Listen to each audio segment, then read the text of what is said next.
So the purpose of this lecture is to try to figure out what exactly does the Bible say. Or rather, let's rephrase it. Not what the Bible has to say, but how Christians can go about trying to figure out what the Bible has to say, and specifically the Old Testament. Now, the Old Testament, we'll be focusing on the Old Testament this week, and then we'll emphasize the New Testament next week. And the Old Testament and the New Testament, yes, they're similar. In many ways, some of the tools that are required to interpret these ancient texts, in many ways are similar, but in many ways are also very different. So the purpose of this lecture is to introduce students to Old Testament studies. What are some key issues in scholarship? How does one read the Old Testament? And in your fuller experience, Old Testament courses will be marked with OT.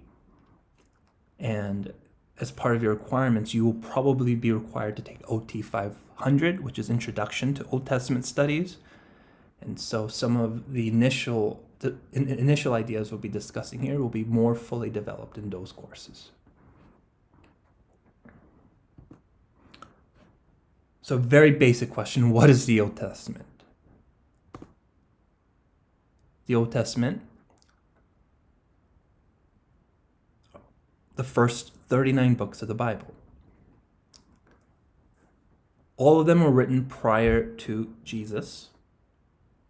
And the Old Testament, or another way to think about it, is the Old Covenant that God made with Israel, is God's promises to Israel.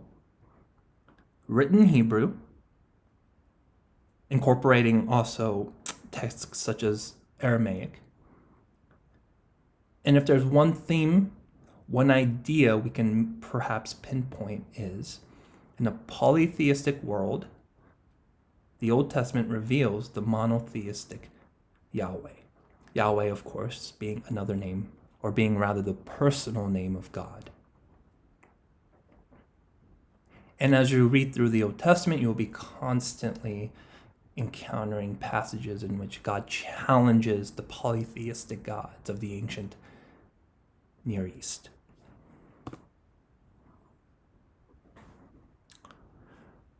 For example, Genesis chapter 1, for the nations surrounding Israel, the sun, the moon, and stars were gods. Thus, when the creation account deems them to be creations by Yahweh, this account is asserting the supreme being of Israel's God.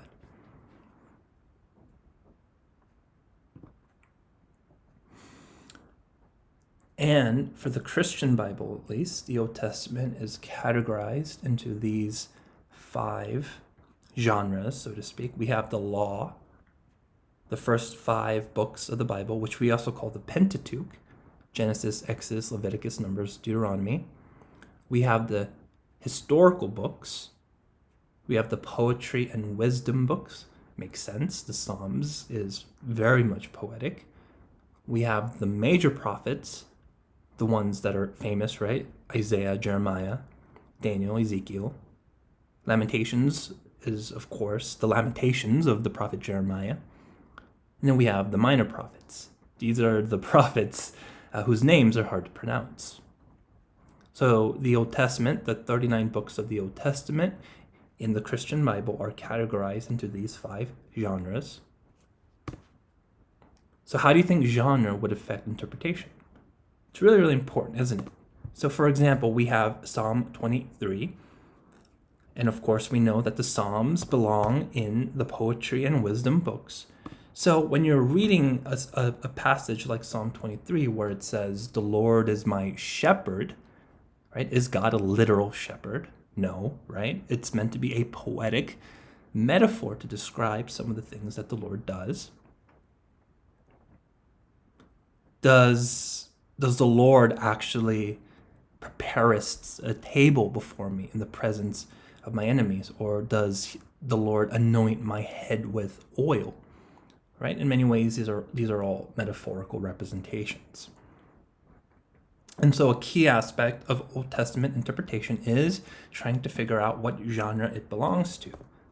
So for example, in a history book, right, we are afforded the opportunity to read the text a little bit more literally, whereas in the poetry and wisdom books, more figuratively, or the law books, how would we read the law books, right? So it's important to try to figure out what the genre is. Now, this is how the Christian Bible organizes the 39 books of the Old Testament. The Jewish Bible is organized into 3. And collectively, they're referred to as the Tanakh. We have the Torah, you've heard that word before, which exactly parallels the Pentateuch, or the first five books. But we have the Nevi'im, which are the prophets. So there's no quote unquote historical section. And we also see that the minor prophets, the funny name sounding ones like Habakkuk, right? They're all under one book called the 12 at the very bottom of Nevi'im. And then we have the Ketuvim, or the writings. So Psalms, Proverbs, Job.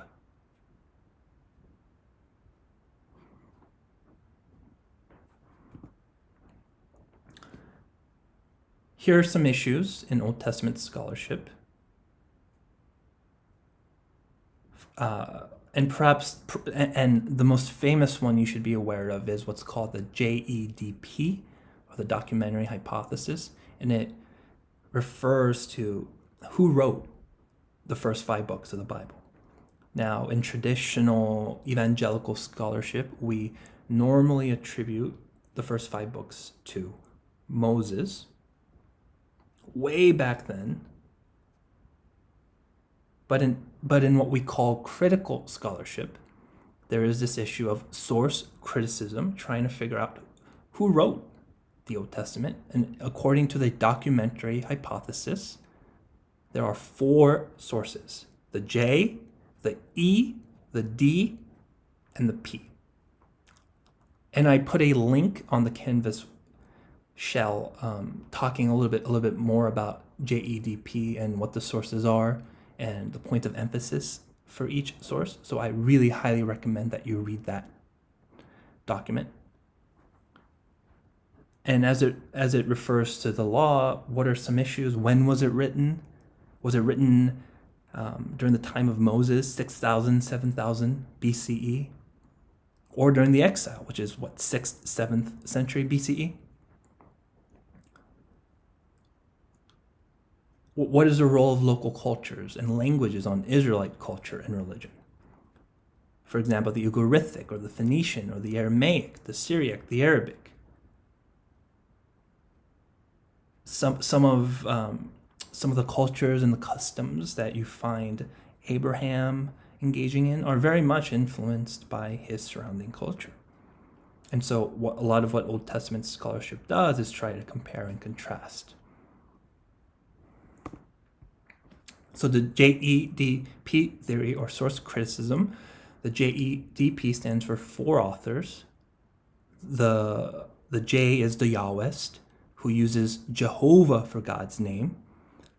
The Elohist, who uses Elohim for God's name. The Deuteronomist, and the priestly author. So perhaps the Pentateuch was joined together by Ezra during the exilic era. And so important questions to ask is, Elohim or Yahweh, what's the difference? I want to refer you to the Hebrew version of Genesis chapter 1. And I underlined references to Elohim there. In the beginning, He created Elohim, and here God is referred to as Elohim. And as you engage more in Old Testament studies, you'll find out that there are different names of God, and Elohim tends to emphasize a sort of powerful, omnipotent, all-sovereign Lord, whereas a word like Yahweh is more personal, the personal name of God. And so in Genesis chapter 1, verses 1 through 4, which I've pasted here, we have God being referred to as Elohim. Interestingly, though, the creation account, at least the first creation account of Genesis chapter 1, is considered to be a part of the priestly source. And so, how exactly scholars identify which source is, which text comes from which source and all that, it's very fine, it's very complex. You don't have to deal with that quite yet. But interestingly, we have in Genesis chapter 2 and 4 the introduction of the word Yahweh to describe the Lord. It's interesting. And we also know that there's a creation account in Genesis chapter 1, but there's also a creation account in Genesis chapter 2. And they're a little bit different. And so if Genesis chapter 1, the focus on Elohim maybe is different from the focus in Genesis chapter 2, where the focus is on Yahweh. And maybe chapter 2 has a little bit more of a personal sense of creation. So these are some of the distinctions that can be made.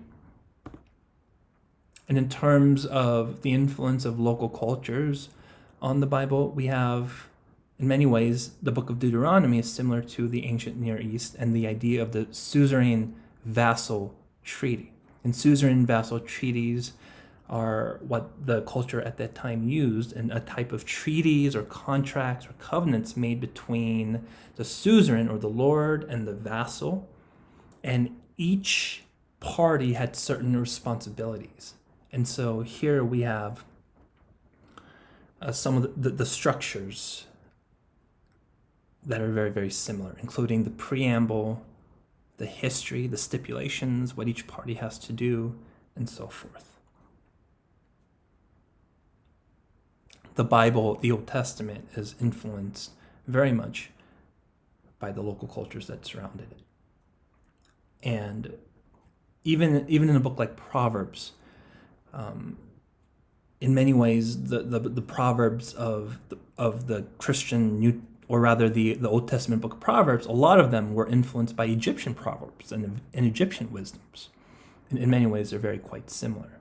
And we also have the flood story, right? Because the flood story is, in many ways, it's very common to all cultures.